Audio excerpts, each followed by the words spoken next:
Being written on a show was completely a surprise. I learned pretty much the same time everyone else did. What was my immediate reaction? Surprise! Ha!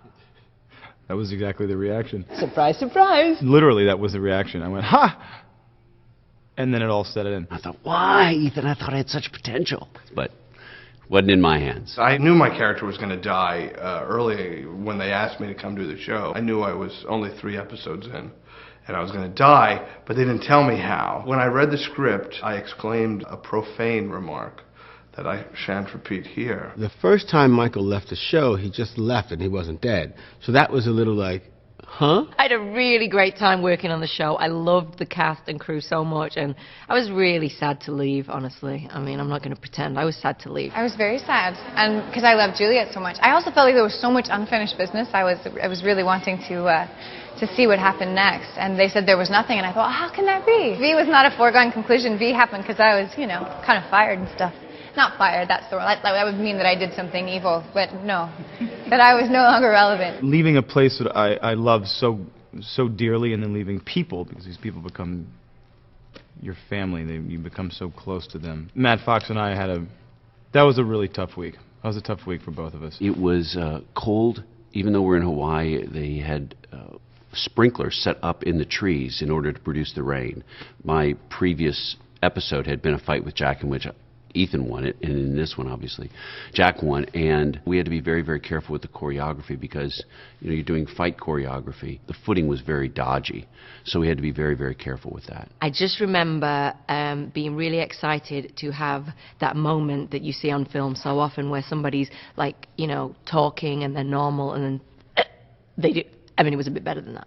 But I hope, but that moment where it's like they're and then the blood, and then they fall, and then there's a knife in their back. It was intense. I mean, it was like a 2-page monologue of me basically telling my life story, my character story whilst, dying. But I loved it. I mean, that day on Lost is one of my favourite days I've ever had at work in my entire career.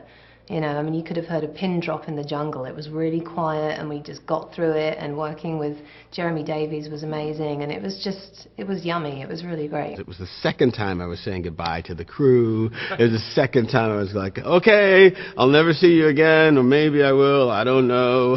So it was weird. And then we had a sort of moment with Jack's dad. And it was like, because we'd seen each other throughout the many years, but never worked together. And so, I look at him and the ship blows up. And I always want to go, hey, who the hell are you? And then but it didn't work on, network television or something weird. I don't know. Death by time travel is, it's unique, I was happy with it. I was happy with the way I died. I thought that Rousseau needed more. Somehow I would have loved for her to have a big dying scene. I'm not demeaning the story and the value of it and what it meant for Locke and the rest of the show, but it did. I wish I would have gone out in some sort of explosion or something. If you have to go, if you get to go the way everybody remembers, and everybody does remember, not a day goes by that somebody doesn't say, boom, kaboom! Big fireball, something big, and something for everyone to see for a second. Preferably at night, so it'd be like fireworks. You know what I mean? It'd be pretty. If I could choose any way for Libby to die, I liked her being shot.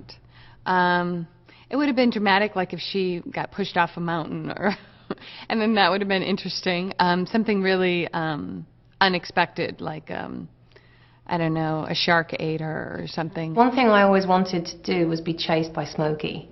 I was never chased by him, so I think being chased by him and, being engulfed and eaten by Smokey would have been a pretty hot way to die. I would have Ethan die by saving everyone on the island. It's kind of a redemptive measure, something very mild, believable. Throw himself on the bomb, get in the water and swim and push the island back to the reality, something like that.